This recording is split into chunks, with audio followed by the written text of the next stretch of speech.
Hello, everybody, and welcome to How to Recruit Engineers When You Aren't a Tech Company, brought to you by Recruiting Daily and our friends over at Glassdoor. I'd like to thank you for taking the time to join us today. And before we get right in on the action on what I know is a hot topic, do a little housekeeping items first. So on the agenda today, again, we'll call for housekeeping, talk a little bit about Glassdoor, our benevolent sponsor, introduce the speaker. She will go into the meat of the matter, and we'll also be following that up with a Q&A. So I always want to go like housekeeping. So tips for your control panel. You have a little control panel that's floating around. It has a chat bar in there. If you have questions, we will be collecting those, and we'll either be chiming in live or doing about 10 minutes of Q&A at the end. So please, any questions, concerns, comments, please put that in the box. And you can also follow the conversation on Twitter using the hashtag GDChat. Just know this program is also being recorded, and you will be able to download a copy or listen to a stream at recruitingwebinars.com within 48 hours of this recording. So big shout out to Glassdoor. If you haven't heard of Glassdoor by now, I'm not sure that you are at the right webinar, but you're probably familiar with it, and obviously it is a awesome technology that is increasingly becoming ubiquitous, and I, for one, think that's an awesome thing, particularly because they have an excellent taste in webinar sponsorships. So thank you to Glassdoor. And so without further ado, I would like to introduce today's speaker, somebody I'm fortunate enough to get to work with and call a friend. Her name is Lisa Holden, and official title is Employer Communications Manager at Glassdoor, which means she's responsible for talking to people like me in the industry, putting up with questions and helping to basically be the ear to the recruiting street. She's a really excellent advocate for Glassdoor in the industry, and today I really think is going to be some interesting insights, particularly because she spent about a decade working firsthand in Silicon Valley startups, particularly Glassdoor, which obviously is a Google capital-backed company, is about as close to a high-tech or high-growth tech company as you can get without actually being a tech startup, although one could argue they are. So excited to hear what Lisa has to say. Again, use GD chat for any questions, comments, observations, or snarky asides. Yeah, the snarkier the better, right, Matt? Yeah, that's my philosophy. So without further ado, Ms. Lisa Holden, take it over, Lisa. Alrighty, well, thanks for that nice introduction, and thanks everyone for joining us today. I'm excited to get started, so I'll just run through what I'm going to tell you, and then I'll tell you it. Basically, I want to run through why hiring engineers is so tough to begin with, the top mistakes a lot of engineering recruiters make along the way, and how to successfully recruit engineers even if you're not a tech company. So the first part, why is hiring engineers so tough? We know that in the industry, hiring engineers is one of the most difficult tasks when it comes to recruiting. These are people that are getting hundreds of LinkedIn invitations a day.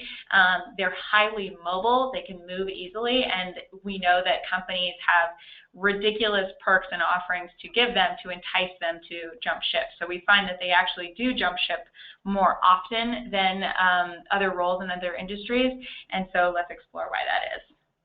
First of all, competition is fierce. So a simple search for engineer jobs on Glassdoor yields hundreds of thousands of results. So if you're hiring for an engineer, you're in one of the toughest, most competitive hiring positions you can be in. So how would you successfully hire an engineer under such conditions? If you're Google, cool, you have crazy perks like slides, but there are so many companies with high engineering needs competing for talent and offering these insane perks. We just heard that Netflix announced its offering for a year of maternity, paternity leave. Facebook has a gym and literally treadmills at your desk so you can get your work done. We saw that Infosys has an actual bowling alley, Twitter's free lunch is basically famous, and Airbnb offers you a yearly travel stipend. So these are the companies you're going up against for top talent. I mean, who wouldn't want a yearly travel stipend, right? And we know all this based on what folks are sharing on Glassdoor. So even these images we pulled for this webinar slide are from each of these companies' profiles submitted by employees who work there and have these experiences. So when you're going up against this kind of competition and you're like, listen, all I can offer you is a desk at a cool company doing something awesome, what mistakes do you make along the way as you're hiring those engineers? So the first one that we really identify here, tip number one, is the mistake to make is hiring for skill versus intelligence. So what do I mean by this? Hiring for a specific skill set rather than the kind of smart person that you can teach.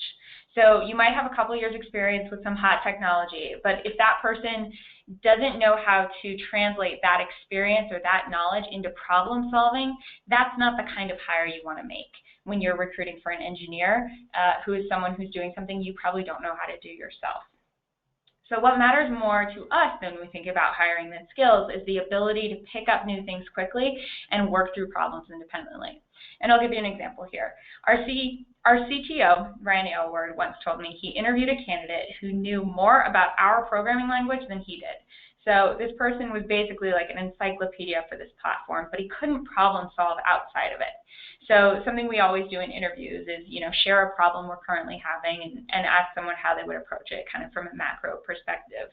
And he couldn't even discuss it. Like, he couldn't even have the conversation about what the problem was. He was too in the weeds with the language that he knew and how to execute on that and nothing else. And even though he was a genius at this language, we ended up not offering him the job.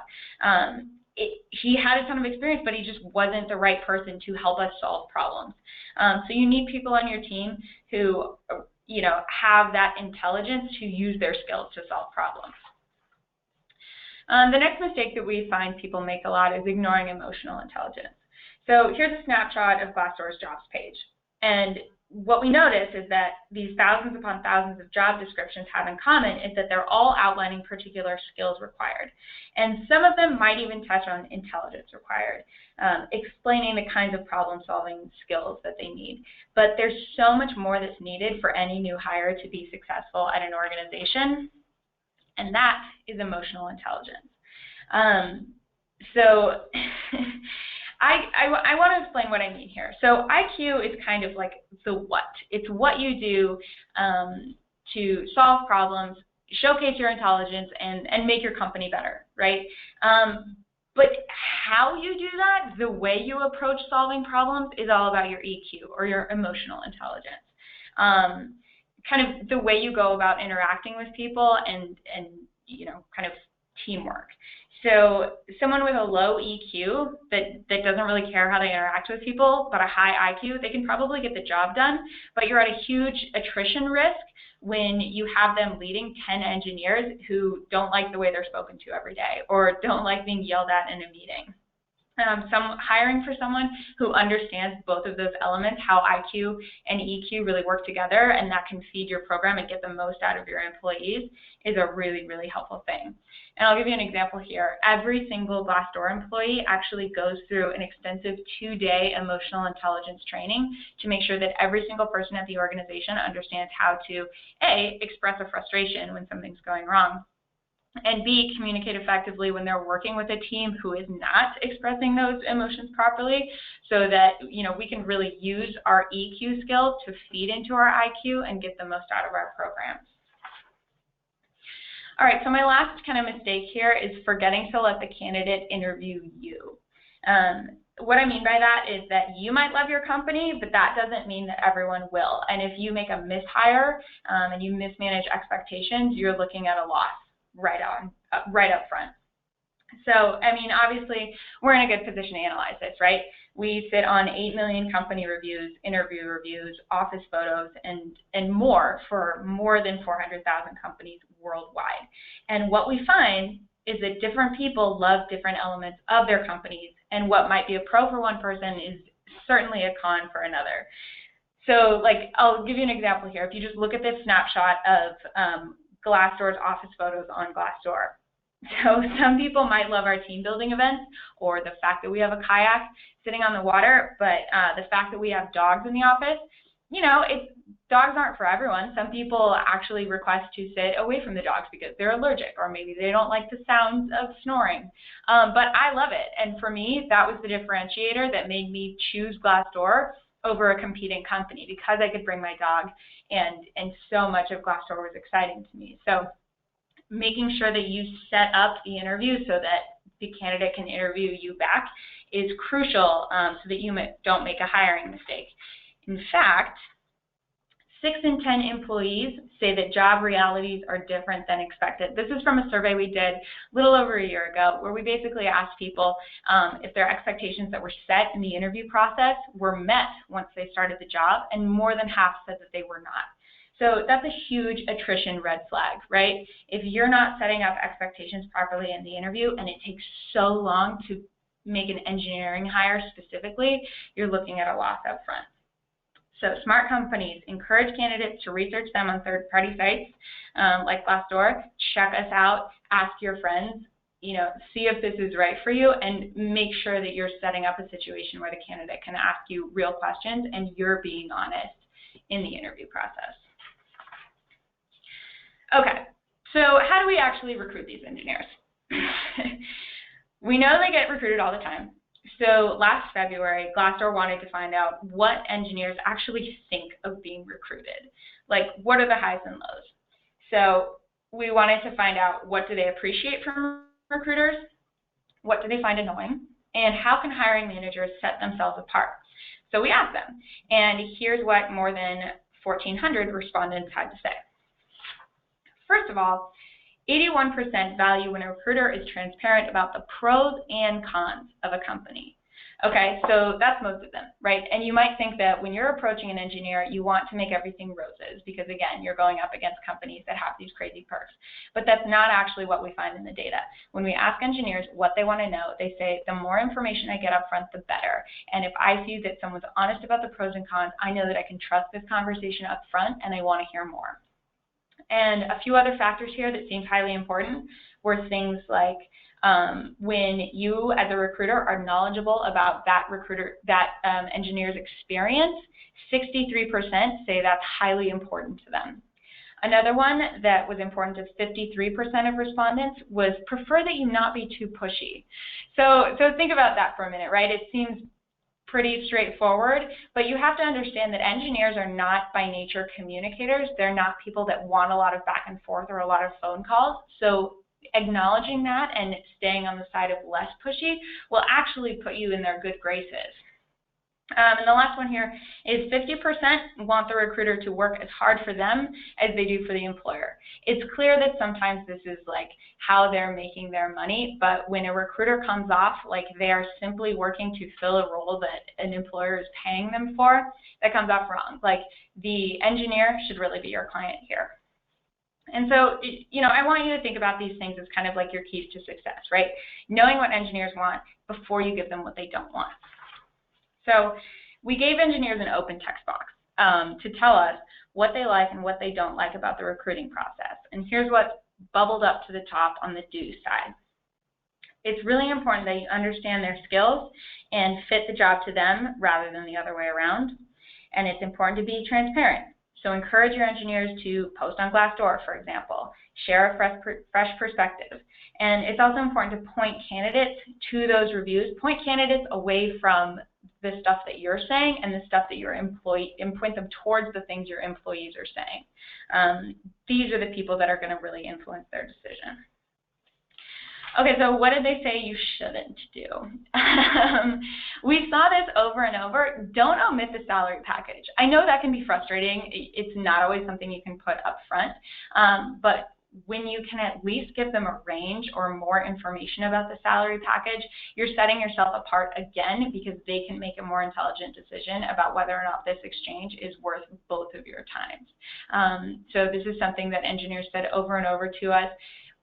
When I ask what the salary range is and I don't get a straight up answer, I delete the conversation. So that's something to keep in mind. Another one is to ask to contact friends if they aren't interested. Don't ask an engineer to do your job for you if they couldn't be less interested in doing something like that. Again, these are technical people who are not ones to exploit their networks. And of course, generic mass emails go right to the trash. That seems pretty standard, but it's amazing how often this happens. Plenty of organizations get this wrong, and they start with a generic email when trying to recruit software engineers, and it's just such a waste of time. Okay, so a few very effective recruitment tactics that we have found to work. We found that 33% say blog posts from engineers at the hiring company help with recruiting. So I would suggest you encourage a few of your engineers to contribute to your company's blog, or perhaps start an engineering-specific blog. This allows engineers to kind of talk about the things they're working on and what they're doing, but more importantly, it shows a potential candidate what kinds of problems your company is working to solve, which isn't always obvious from the engineering perspective. It can be really clear to a salesperson what problems you're trying to solve, or perhaps a marketing or PR person, but engineers really, they are literally working on the back end, and so it's harder to get insight into that. So having a blog where they kind of showcase that is a really smart move for transparency when recruiting engineers. Another one is 41% say they appreciate meetups at the company hiring, where they have a chance to connect with other engineers. So this is that same concept, right? Transparency, being real about what your company is and who you are. You know, it eliminates the overly formal elements of recruiting, which I think turn a lot of engineers or just people off. You know, bring people in for some drinks and some snacks and ask them what they like about being an engineer. And it gives you a chance to do something that we know 41% of respondents value. And it also gives you a chance to avoid making a key mistake, which is not letting the candidate interview you. You're being real about who you are, upfront about it, and giving them a chance to actually engage. Okay, so the next one here is 65% say social media outreach from other engineers is the most effective. These are the people they actually want to hear from, right? It's not someone who doesn't understand what they do, but if they get a peer outreach from someone that they already respect in the industry, or are interested in hearing more about what they do, that can be very compelling and interesting. And for a lot of companies out there who aren't tech companies, it might not be super evident that you need a bunch of engineers. So if you get your engineers speaking on behalf of your company and reaching out to kind of the engineering communities on the platforms where they're already operating, that can be really, really powerful. Okay, so just to sum up here, the most important things you can do when looking to hire tech talent are highlight the good things about your company in ways that really resonate with those groups. So host events, invite people in to visit, be transparent. The next one is understand the engineering skills and fit the job to them rather than the other way around. So make sure that if you're recruiting these people, understand the basic set of skills that they need to get the job done, and what they've already done to be in a position to have those skills. And lastly, and most importantly, find as many ways as possible to be transparent. And these are people that do not respond to marketing speak. So get to the nitty-gritty, blog about what's actually going on, be social, engage on platforms where these people are already operating, and show your true colors in order to make the most effective hire. All right, well, I think I will kick it back over to Matt to see if we got any questions along the way. Oh, no, thank you very much. That might have been the quickest 1-hour webinar in the history of the world, so that is efficiency. No, so I guess, I want to lead off the question, actually.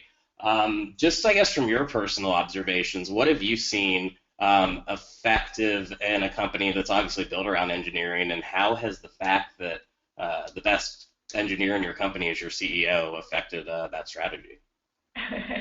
Well, I think it's been pretty helpful to have the best engineer in our company as our CEO, because he'll say this, he says it all the time, that he's a coder at heart. There are days where he wishes he could just shut off his entire calendar and just get into a problem. And I think that creates a unique opportunity for us to tell our story, because we're being transparent about what we love, which is tech and engineering. But that's not always the case for every company, right? So if your CEO is a sales guy by trade, maybe have your CTO do some talking about what's important to him, what's interesting to him in the technology that he's working on, or she, and use that as a way to showcase. I mean, we're lucky that for us it's our CEO, but it can be just as effective to have another technical person in your company talking about that. Cool. So Joel Spolsky has a theory that one of the reasons that techies shy away from recruiters is that they're like the jocks were in high school, right? Very overbearing, and it brings back some bad memories. What advice do you have in terms of how recruiters can kind of overcome that hurdle and let their geek flags fly, as it were? Yeah, no, I think it's a great observation, and to continue the pun, which I think is brilliant. This is a place where the jocks have to realize that they're operating in the techies world, and so it's important for the communicators here, the recruiters, to really do their research. This isn't, hey, I saw this on your LinkedIn and I want to connect you with this other person. This is, hey, I see that you have X, Y, and Z programming languages under your belt. Here's why this is interesting for our company. These are the languages we work in, and this is the problem we're trying to solve. So that might not come naturally to a recruiter. It certainly doesn't come naturally to me as a PR and communications professional, but I think in the mode that we're communicating in, it's important for us to understand our own language. So it's the job of a recruiter or the jock to study up before they try and reach out to the nerds, And I mean that with love. Yeah, no, I'm sure that they embrace that title. So that said, obviously, we have a question from Jessica, and she wants to know, obviously, tech is a very interesting industry in terms of you have networks, so they're a little bit different. Things like, GitHub, for example. So with that in mind, what platforms other than Glassdoor have you found to be successful when it comes to finding engineers that might not be top of mind? Sure. You know what? At Glassdoor, it's something that our chief economist has done some research on and certainly resonates with us, as well, is the power of the referral hire. So I spend a lot of my free time on, Facebook and Instagram, checking out what my friends are up to. That's just what I do in my personal life. But a lot of engineers are on Quora, trying to figure out an answer to a problem, or other engineering sites where they can share code and things like that. And so we put a lot of energy towards our referral hire program, so that if one of our engineers is on one of those same sites, interacting with someone trying to solve a problem outside of Glassdoor, they have the incentive to want to bring that person in, start asking them questions, see if they would be a good fit at Glassdoor. So by incentivizing our workforce to operate in the areas where there could potentially be talent like them, we sort of have a handle on those areas without having to put our recruiters there and train our recruiters on those platforms. Right. I guess the trick being you can't be a terrible place to work, or else they won't send their friends, right? Yeah. And if you have problems, which every company does, including us, being transparent about what those problems are and saying straight up, we've seen reviews say XYZ is wrong in our organization, and here's LMNOP of the things we're trying to do to fix it, is so impactful for an engineer who just will not buy marketing speak that we're the perfect place to work. Gotcha. So I have a question from Rasha Powell, and I love this question, actually, because I kind of have faced it when I did tech recruiting. And she wants to know, do engineers respect it when recruiters do not know some part of the technical scope they might be working in? I'm always honest if I don't know, but follow up with things that I can look to find out. Sometimes I feel I need cool points because my technology understanding is a gap as a recruiter. So any advice? Right. No, that's something that came up in the survey a lot, right? Engineers said when we gave them that open text box, one of the things that bubbled up to the top was please understand what level I am and what I'm actually doing. So it is an annoyance for them, I think, but the way to mitigate that is they know you're not an actual engineer, so being upfront about what you do understand in a way that is crisp and clean. I understand that you do XYZ. Here's why I think that would be a fit for our company that does XYZ. tell me more about this skill set and if you think you would be a fit, allows you to say exactly what you know, exactly how you know it connects, but leaves a lot of room for them to give you more information if that sounds like an interesting offer for them. Sure. Awesome. And so I guess, you talked a little bit about interviewing earlier, and you had pointed out, I guess, the fact that engineers might not be the most social of people in the world. How do you kind of overcome that and create an interview process that's going to work to capture top tech talent without being overbearing? Sure. I don't have any specific data on this, but I have anecdotally what we do at Glassdoor, and that is that we spend, especially in engineering interviews, we spend very little time sitting across the table from one another. Whenever you pass by an engineering interview, you're more than likely seeing one person at the whiteboard drawing out a problem, and the other person, sitting back and looking, trying to solve it. And so we spend a lot of time in our engineering reviews on problem solving and tactical things without asking, tell me about your work history type questions. We just find that to be more effective for getting at what someone can actually do versus what someone has done in the past. All right, sweet. We have a question from Sue Henshaw, and I actually second this, so good question, Sue. You talked a little bit about EQ training, I guess weeding out sociopaths, as it were. Can you talk a little bit more about what to do at Glassdoor? Sure. Yeah, we have a no sociopath policy. So we actually use a third-party trainer that brings teams out individually, so about 50 people at a time, and we do a 2-day all-intensive, like laptops closed, emotional intelligence training where the purpose of it is to learn basic communication skills that seem really straightforward and really easy when you first start talking about them, but as you get into it, people have very strong emotional reactions to actually going through this process because you're getting at something different than you're used to getting at in the workplace. So I'll give you an example of one thing we do in this training. We have the leader of the team go to the middle of the room, and the team members are kind of sitting around them, and each person goes through and gives them, first of all, the leader starts with a breakdown of who they are and how they came to work at the company and what led them kind of on their career journey, which gets at some really personal stuff about what they value and what's important to them. And then each member of the team goes around and tells them what skills are really effective when they're working together and what are areas that they wish could improve. And so it's like this roundtable kind of performance review, but the differentiator is that you have to use I statements instead of you statements, and you have to make an emotional connection. So there's no like, I feel good about how you are as a leader. You have to say a real emotion that you feel. So I feel very protected by you as a leader, but I also sometimes feel micromanaged or something like that. And so that can be very, very intense, but we find that it's worth it 100-fold in how people learn to actually communicate rather than being kind of passive aggressive when they get upset. Gotcha. And I want to follow up on that. There are a lot of, the software options out there that purport to be able to kind of automate what you just talked about and do that ahead of the actual hire, right? Mm-hmm. So my question is, do you see that as being something that can be automated anecdotally, or do you see that as really being something that requires that level of intervention? I think I'm not too familiar with those systems, but my hunch is that it depends on the organization.